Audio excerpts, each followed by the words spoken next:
Coaching that builds winning traditions. Being insightful and honest is important to being an effective supervisor. Coaching is the vehicle that brings your insights about employee performance to life. Honesty is the character trait most respected by employees. Coaching is level 4 of the performance model and the most complex of the levels. It requires the most attention and effort from supervisors. This section addresses the people skills that will strengthen you as a coach and a professional supervisor. We begin this effort by focusing on 3 coaching skills that must make their way into every supervisor's daily regimen. 1. Offer positive encouragement. 2. Challenge without provoking. 3. Model right behavior. Offer positive encouragement. You catch more flies with honey than with vinegar. What works with flies also works with people. A supervisor gains more interest and effort from employees by administering encouragement rather than discouragement. Consider these ways in which a supervisor can discourage employees. Regularly remind employees of their ignorance, limitations, or weaknesses. Push an employee aside so the supervisor can perform the task without educating the employee about the skill needed. Fail to recognize an employee improvement and little successes. Fail to acknowledge an employee's presence. In contrast, these are ways in which a supervisor can encourage employees. Make eye contact with employees. Show interest in employees' job progress, new skill development, and technical understanding. Keep employees informed of company, department, or customer issues. Offer personal recognition for employee accomplishments, even if public recognition has also been made. There are no secrets to giving encouragement. It is just a matter of pre-planning what you are going to say and approaching the employee in a manner that is instructive, helpful, and upbeat. Follow these steps. Coaching by positive encouragement. Smile and make eye contact as you approach the employee. Ask the employee how his or her day is going. Use the person's name throughout the conversation and listen to his or her tone of voice, not just the words. Make an affirming comment about some correct effort the employee has made. Tell the employee of your wish to make his or her efforts with a task or process more effective and efficient. Inform the employee what you are going to do it, and then sum up for the employee what you did. Allow the employee to perform the task or repeat the process. Comment on his or her correct effort. Voice and body language tips for coaching by positive encouragement. Keep your tone friendly and non-threatening. Slow down your speech slightly, periodically summarizing what you have said, and check the employee retention when introducing new terms. Square your shoulders to the employee during the dialogue. If you must complete a task for an employee, allow the employee to look on. Use gestures and speak with your hands. Challenge without provoking. Coaches always pay attention to what will challenge their players, to what gets the players' juices flowing. Such coaching efforts can bring to the surface a healthy spirit of competition. You should determine appropriate challenges for your employees.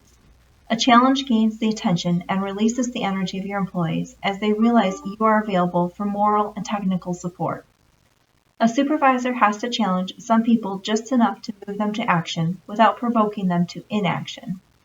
Employees can be challenged through a number of techniques. As you review the methods listed here, decide which ones might be best suited for each of your employees. Coaching by challenging.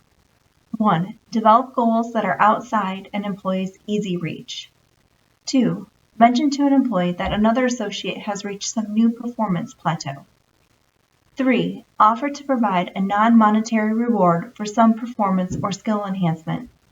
Treat the employee to a cup of coffee, buy a pizza for lunch, and so on. Suggest to an employee, using a friendly tone of voice, that you have some question about his or her ability to accomplish some desired results. When an employee requests a special assignment, schedule a completion date for the project that will challenge the employee to accomplish the project in less time than might be expected or required. Your object is to compel the employee to make a good use of planning and time management tools. It is important for you to be available to an employee after you have challenged him or her to increase performance in some way. Also, keep the following tips in mind as you attempt to raise the effectiveness of your people. Tips for coaching by challenging. A challenge is meant to encourage the creativity of the employee. If an employee falls short of the challenge, immediately provide some encouragement. Keep the employee's willingness to compete alive. If your challenge involves adding technical or process knowledge, make sure the appropriate resources are available. Model right behavior. Supervisors are the social barometers of the workplace. How you behave, what you say, and how you say it is often mimicked by your workforce. Most adults learn by watching before doing. It is extremely critical that not only your words be chosen carefully, but also your actions. Your actions speak louder than your words. Your actions as well as your words develop winning traditions.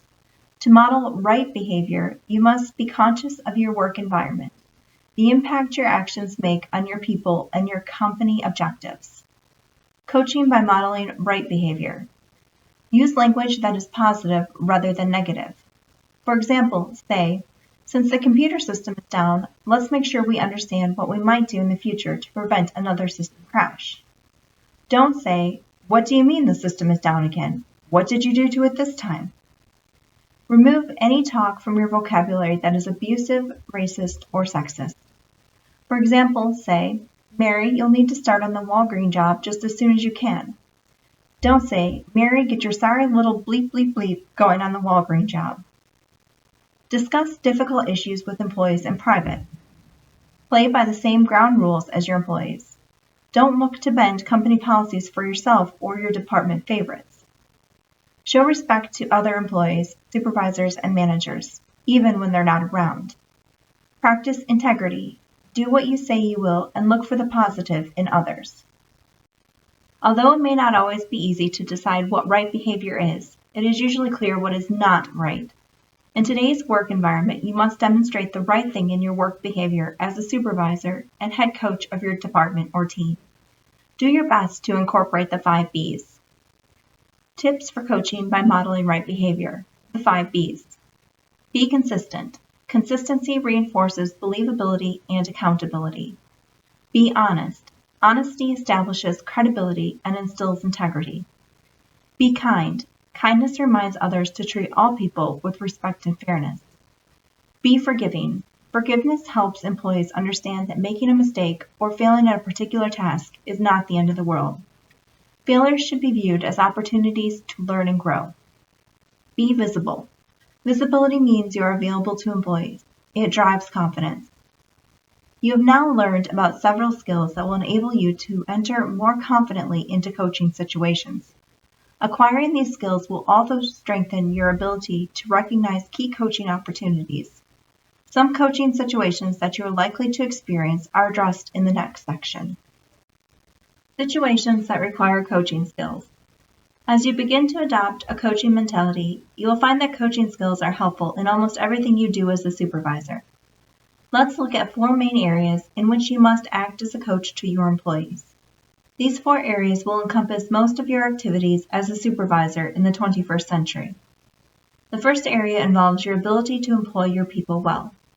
Just as an athletic coach positions players, you must position employees to maximize each individual's strengths. You will need insight into each employee's skills and knowledge and the ability to encourage your employees to expand and increase their skills, knowledge, and desire. The second area in which you will need to demonstrate coaching skills is providing information. As a coach to your employees, you must make sure they have all the necessary information to perform at their best. Keeping your employees informed will become even more critical in the future, as more and more decisions become the responsibility of the frontline employee. The third area is closely related to the second and involves conducting meetings. In Chapter 2, we introduced 3 important meeting tools that can help you lead more effective meetings. In discussing this area, we will examine additional tools and techniques to ensure every meeting you lead is productive.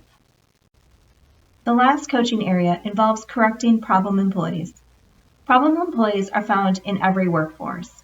Because natural work teams are designed to involve more employees in the work process, problem employees have the potential to surface earlier and cause more damage than ever before. Coaching these individuals requires honesty, objectivity, and fortitude. Now that we have identified 4 key situations in which the 21st century supervisor will be required to coach, let's explore each one a little more deeply. Keep one thing in mind as we talk about each area. The coach does not always have to have the last word or make the final decision. Part of the secret of being a 21st century supervisor will be effectiveness at positioning team members where they can make the right decisions. If you coach your teams correctly, they will produce results that will far surpass what you could have directed them to do. Positioning your players. Employee utilization is the process of positioning your employees so that their strengths are put to good use. It makes little sense to place individuals with skill deficiencies in jobs that require the skills they lack. When that happens, employees are set up for failure, not to mention that the company is set up for poor results. The game of baseball offers a good illustration, one you'll appreciate whether or not you're a baseball fan. If you were interested in fielding a professional baseball team and you wanted to put together the best possible team, you might find yourself looking at player statistics such as these. Position, first baseman, statistic, 40 to 50 home runs, 100 to 140 runs batted in. Center fielder, .333 batting average, 30 to 40 stolen bases. Shortstop, 0 fielding errors, 40 to 50 assisted double plays. Pitcher, 21 games won, 1.25 earned run allowance. Now, just a quick glance at these 4 positions, and any coach would get a little excited because these statistics are the caliber that win World Series championships. You need 9 players for your team, so consider the following suppositions. 1. Because the first baseman generates so many runs, you need to find 8 other players just like him. 2. Because the center fielder is so fast and has a batting average that puts him on base in one of every 3 trips to the bat, you need 8 other players just like him. 3. Because the shortstop is so good defensively that he never makes any field errors, you need to find 8 other players just like him. 4. Because the pitcher pitches so well that he only allows 1.25 runs per ball game, you need to find 8 other players just like him. Do these suppositions make sense? No, it would be crazy to act on any one of them. Building a whole team from individuals who possess all the same strengths and weaknesses would prove disastrous. It doesn't matter how good the first baseman is unless someone on the team can pitch a strike. And if you had all the shortstops playing on your team, it might be outstanding defensively, but it might be weak at scoring runs. When you translate this example to the workplace, it's easy to see the similarities. Think about the individuals working in your department. Do you have an employee who seldom makes mistakes and is always helpful to others? Perhaps this person is your shortstop. Do you have an individual who's fast, very fast, but often requires others to perform a little rework or to clean up behind him or her? Perhaps this person is your center fielder. Or do you have an employee who is very conscientious about quality and seldom allows defective work to leave the department? Perhaps this individual is your pitcher, worthy of the Cy Young Award, given annually to the best professional pitcher. You, as the coach, have the opportunity to position these different players with different capacities properly. For instance, if you have an employee who is fast but tends to make a few mistakes along the way, you can make one of these 3 different coaching decisions. Reposition the employee in a job that needs more speed and less precision. Keep the employee in the same position, but assign him or her to projects that require fast work and have more tolerance for error. Work with the employee on proper technique and hold him or her accountable for meeting quality requirements. Any one of these decisions could be justified, depending on your situation, resources, and time. And making these kinds of decisions is what coaching is all about. Coaches must work hard to position their employees in ways that bring maximum benefit to the team. This not only drives up company productivity, it also increases employee morale. Proper use of employees will eliminate employee frustration. Positioning of employees is taking on added significance as the company becomes more and more committed to the team approach to organization. Driving team processes is the ability of a team to improve and increase company performance even as the company uses fewer employees. To maximize this team ability, it is necessary for team members to be cross-trained and educated on the various job functions within their team. Cross-training allows team members to fill in for each other when a member must be absent. Cross-trained work teams provide greater job security to individuals, and more consistent performance for the company. The turf protection exercised by some employees may be a team's greatest problem in achieving cross-training. Some employees are resistant to doing anything other than the job they feel they were hired for or have become accustomed to. Even if they know how to perform other tasks, some employees fiercely resist being repositioned. These employees must somehow be convinced to relinquish their turf. You can begin coaching your team for better employee utilization right now by accessing the skills and knowledge of your employees. One tool you can use is called the Personal Improvement Plan, or PIP. The PIP assists supervisors in identifying the knowledge base and skill level of each employee. More important, PIP also recognizes the need of the employee and includes an action plan that the supervisor and employee can work on together. In short, the PIP challenges the employees to develop a career plan. This effort is rarely attempted by most organizations, but it sends a very strong signal to employees that the company is sincerely interested in them and committed to their professional and personal growth. Use the sample PIP in Exhibit 4.1 with your employees, or create your own improvement plan format. To put together a PIP for your employees, you must have in-depth knowledge of their skills and working abilities. In many cases, you may already have a good idea of the knowledge and skill bases of each employee. If you don't know these things, it's time to touch base with your people. Open your eyes wide and assess the talent of the players on your team. There is no substitute for a coach's personal knowledge of the player's strengths, skills, and needs. In addition to this, ask each employee to complete his or her own PIP. This involves employees in their own development. Then, meet with the employees to discuss the PIP and assist them in moving forward. Coaches must position their players to produce the best possible results.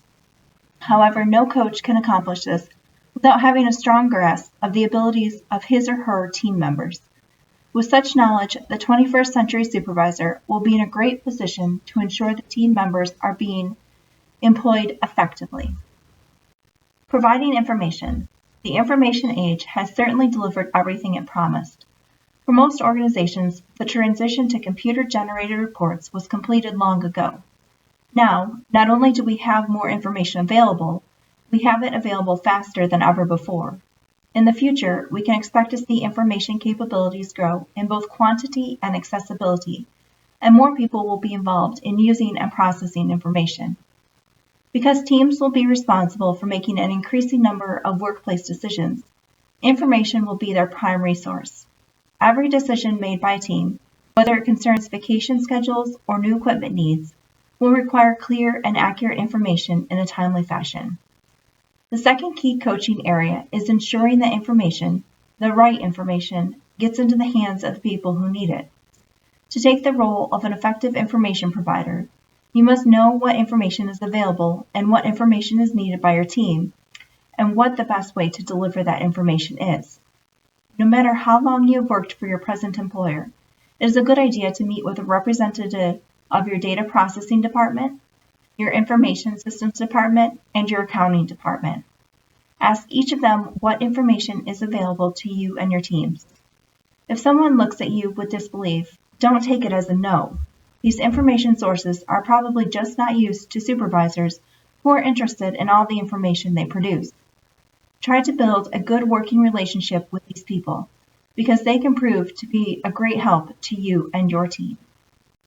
When identifying the specific kinds of information your team needs, be aware that the information required will vary with the task.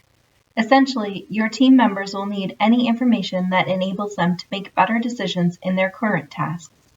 For example, if you are a supervisor in a manufacturing plant, your team needs regular reports on production results and inventory quantities.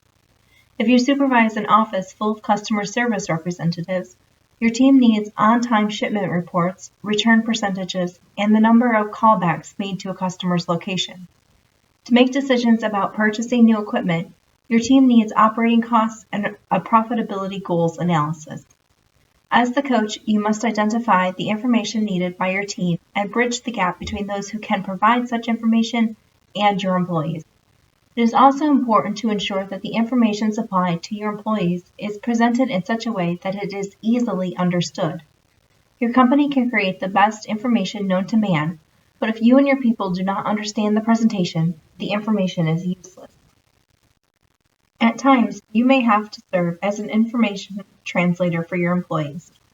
This may mean working with the information sources in your company to redesign the way information is currently presented in order to make it more user-friendly. Or it may mean coaching team members on how to read the reports. More likely, your role as a translator will require a combination of these actions, with the greater part falling on the side of educating your employees. After determining what information is needed and what information can be provided, both of these factors may change periodically, the coach must then determine the best method of delivering the information.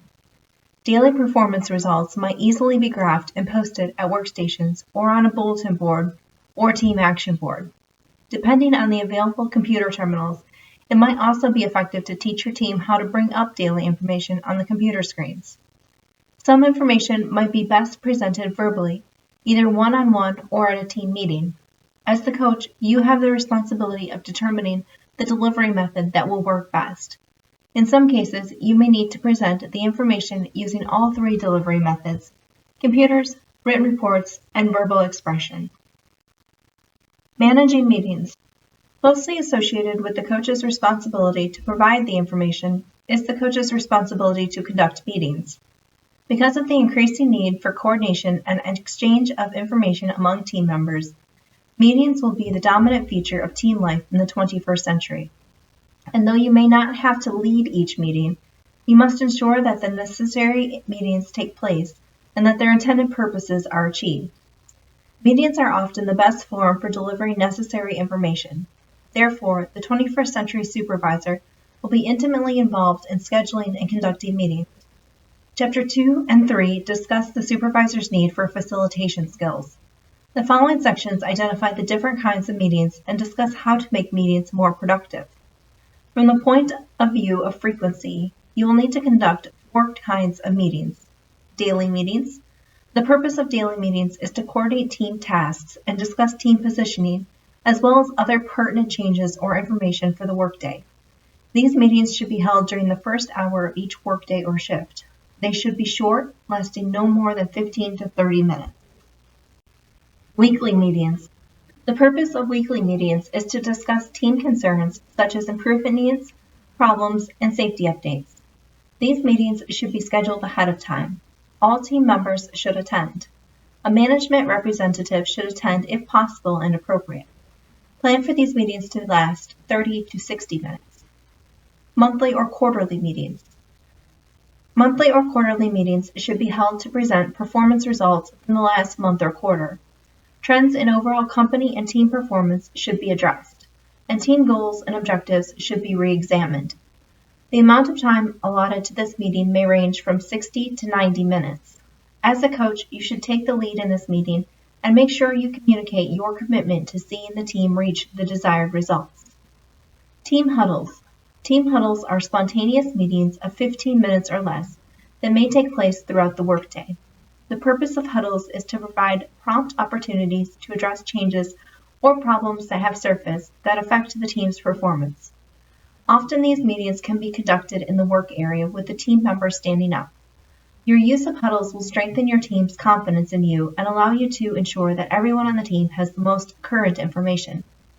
The key to ensuring that any kind of meeting is effective is to make sure that the right information is presented and the right people are in attendance. For scheduled meetings, an agenda should be prepared and made available prior to the meeting to all who will attend. Anyone scheduled to make a presentation at a meeting should be contacted before the meeting to check that he or she is adequately prepared. If the person is not prepared, remove him or her from the agenda. Never allow an unprepared presenter to attempt to inform your employees. If you do, the message will be weak and often inaccurate. When calling a huddle, make sure you have identified the message and intended purpose of the meeting. Because huddles require people to stop their current activity, these meetings must provide valuable information that immediately affects the work at hand. Therefore, before calling a huddle, determine which employees will immediately be affected by the information and summon only those individuals. This will make the meetings more productive, and those who do not need the information can continue working. Preparing for a meeting. Among the keys to successful meetings are planning properly, defining the purpose, envisioning the desired results, and anticipating the obstacles. Just like a successful coach, you must be prepared beforehand to increase the chances of a successful meeting. Be prepared. The following checklist ensures that you are ready for the meeting. Attendance check. Remind team members about the upcoming meeting. Contact any invited guests and confirm their attendance. Take a sign-up sheet to the meeting. Expect all team members to attend. Logistics check. Schedule the meeting room. Obtain the resources necessary, an overhead projector, flip chart, and the like. Accountability check. Confirm that the team members have completed assignments, if any, prior to the meeting. Secure data or information needed for the meeting. Check status of all team projects and prepare to report findings. Determine if meeting is needed. If not, reschedule for a later time.